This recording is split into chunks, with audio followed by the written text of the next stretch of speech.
In today's Hiwatt soundbite, we're taking a look at the mighty Arpeggiator.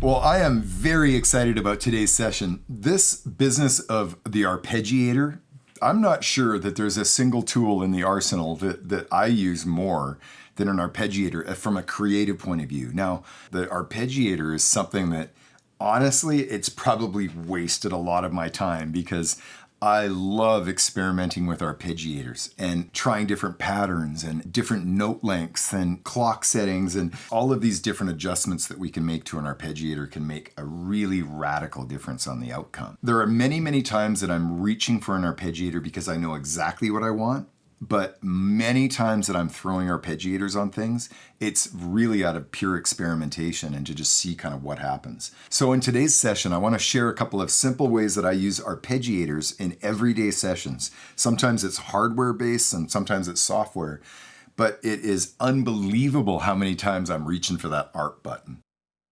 Okay, so the first arpeggiator example I'm going to use is the one that's built directly into this little Arturia key step. I love this little controller because, of course, it has the pitch and the gate output. The arpeggiator that's built into it is very, very simple. It doesn't have any pre-programmed patterns built into it. It's just a straight real-time sequencer, and it's got most of the various modes that you can select. You know, just a very, very simple device. So let's dial up a sound. The very first thing we do, I've got one module feeding some effects and stuff. For the moment, we're listening to it dry. Okay, the very first thing we should do is, of course, we should tune it. Let's make sure we're in tune. Okay, so I've got this little modular rig set up so that this little module is accepting the pitch control from this keyboard. So it's following the voltage output of the keyboard. And in order to hear it, and only hear it when I play the note, I use a gate output and I feed it into a voltage controlled amplifier, which then controls the module. My preference is always to drive the synchronization of all of this from Pro Tools, from my main DAW system. And you'll see that I've got that happening. If I hit play, my little sync gen card is now reading the generator off the Pro Tools system and is now synchronizing this whole rig. So let's put some headphones on and jam out a little part here. So I'm going to hit sync, and there it is. So if I hit stop,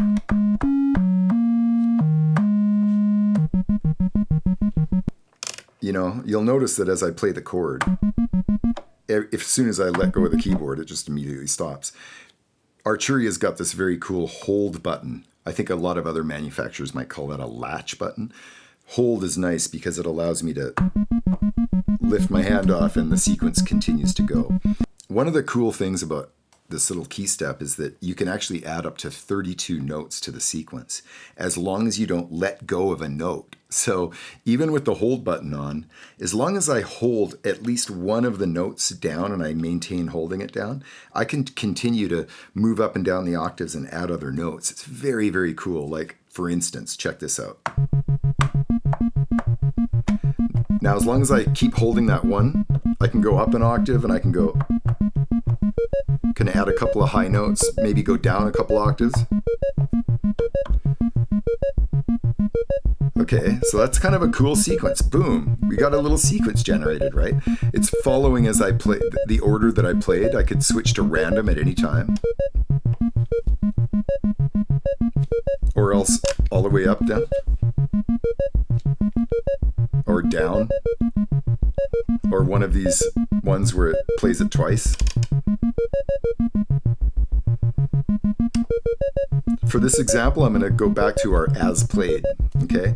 So the cool thing about external sync, by the way, is that if I go over here and hit stop on Pro Tools and I go grab a coffee or whatever and I come back, if as long as I don't touch this Arturia and I hit play again, it keeps playing the same pattern, which is really, really cool. It keeps it in there. I can go to my main DAW here. I'm currently running 130 BPM, but I could go like down to 60, for instance. So, you know, sequence follows your DAW, which I really like. So maybe we'll just pick 100 BPM or something. Okay.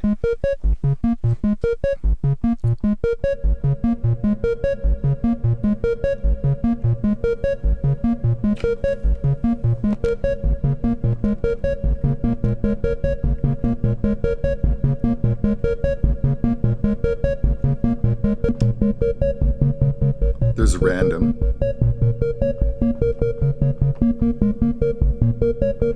Random's very, very cool too, because there's something extremely cool about our random pattern generator. I just love it.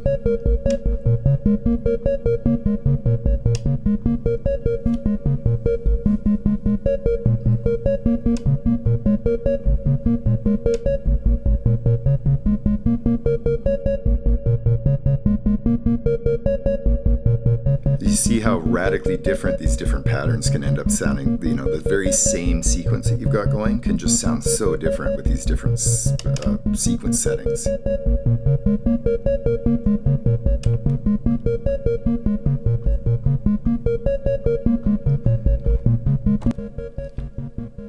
Okay, now because I stopped the sequencer here, I just lost that sequence. These real-time sequencers, these arpeggiators, they're very, very volatile.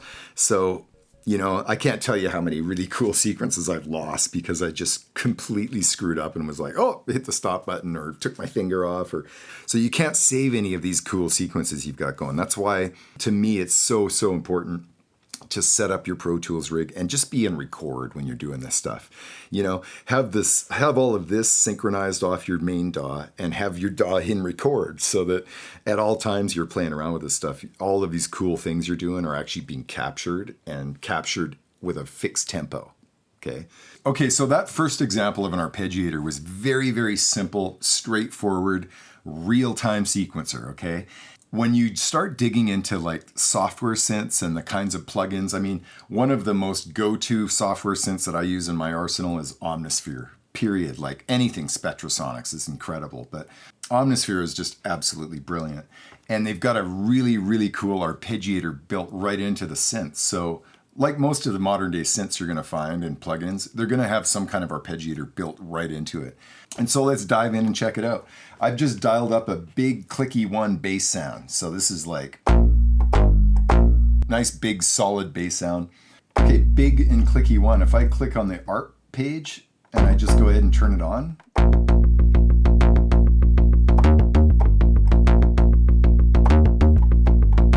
that's very, very cool. That is a very, very useful pattern. Of course, inside of Omnisphere, inside this ARP page, you've got so many different controls, right? Right now, we're playing the pattern that they have up here. If I can go in here and I can choose all of these different patterns. Look at these different pre-programmed patterns that they've got built in. Like...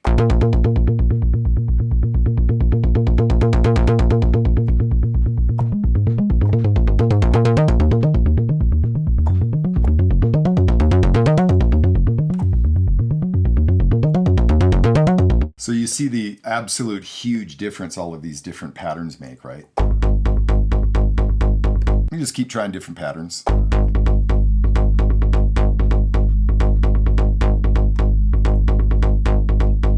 And you can try different things like change the clock to 8th, for instance. Go to 8th triplet, I often do.